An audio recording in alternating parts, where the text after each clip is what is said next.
at ito ay nagresulta sa pagkasira ng mga bahay sa lungsod. Ang bawat suntok ay kayang pumatay ng 5 mandirigmang tao.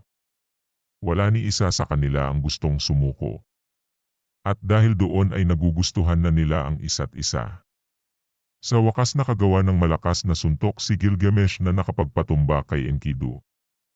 Pero imbes na patayin ang kanyang kalaban, ay tinulungan pa niya itong makatayo at nagyakapan dahil sa magandang laban na ipinamalas nila at dito nagsimula ang kanilang pagkakaibigan. Mula noon ay naging mabuting hari si Gilgamesh. Tumigil na siya sa pagpapahirap sa kanyang mamamayan.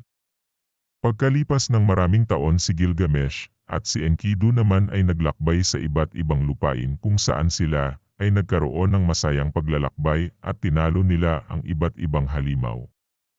Pero may isang bagay ang pumasok sa isip ni Gilgamesh.